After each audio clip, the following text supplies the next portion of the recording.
Every one of Jesus' disciples was martyred, executed for their faith in Jesus. They were all executed except for John, who survived his execution by boiling.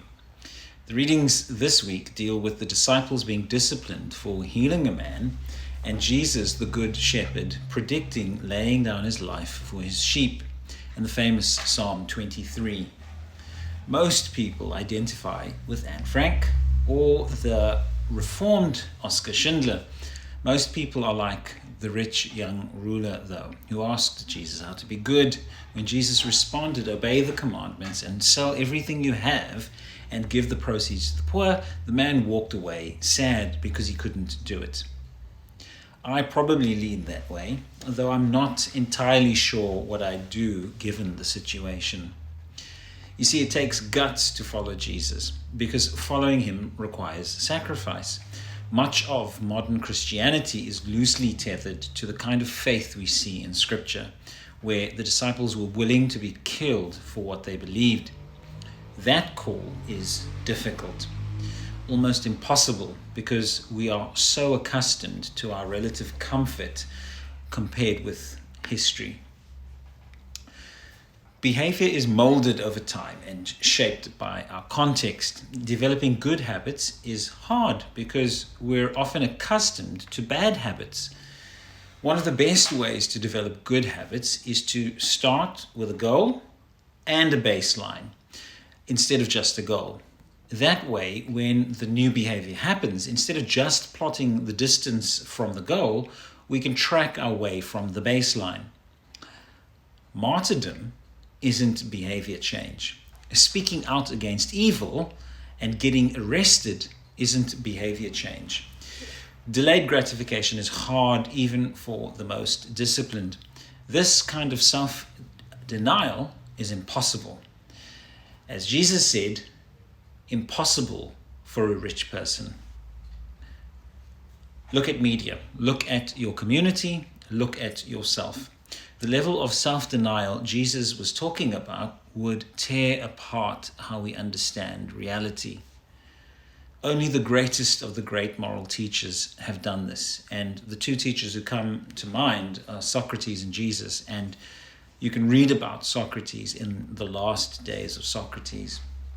Jesus' life was threatened in a number of ways on a number of occasions. Jesus was often in a storm, sometimes an actual storm in a boat, or a storm where his opponents sought to kill him. His opponents won eventually. They got him executed. They threatened the governor Pilate with a riot. Galilee was an unstable area at the time, and Pilate was at risk of losing his position due to the unrest. It was probably this threat that, in the absence of evidence, caused Pilate to execute Jesus. I suppose one might think that taken together it may be beneficial to execute one innocent man to stave off the riots. Maybe. Although this execution of a man without evidence of wrongdoing is unjust. It seems ideal that the guilty should pay for their wrongdoing, not the innocent. But our faith rests on the execution of an innocent man by the worst of us. It is probably worth studying atrocities and the people who've committed those atrocities, and to keep this forefront in our awareness. This way we will remember how monstrous we are, how treacherous, how wretched we are, and in need of saving. Worse still, evil at its height is almost a perfect counterfeit of the good, purporting good, while intentionally or through inattention degrading the sovereignty and flourishing of the individual human. Historically, sin was paid for substitutionally, meaning that an animal was slaughtered. In the Old Testament, in Exodus 12 and Leviticus 22, it says that to sacrifice an unblemished animal for sin. Without the substitution, there is no atonement, no debt paid, no deliverance, no reconciliation. Justice works this way, justice in Scripture. When sin is committed, there must be retribution and restitution to, as far as possible, set things right for both the perpetrator and the perpetrated. This opens the way for reconciliation. We need a system of justice, justification, atonement, and restitution. Without it, retribution is chaotic. Admission of guilt and substitutionary atonement brings us out of our chaotic, destructive depravity and sets things right. It's debatable how right they can be made, but I'd argue that the process is redeeming and it creates something better than before, better than the baseline. It creates something better than the chaos, better than relationships prone to dissipation, conflict, and mutual destruction. The justice of the Old Testament is fulfilled in Jesus. He laid down his life as a substitution in our place to pay for our guilt.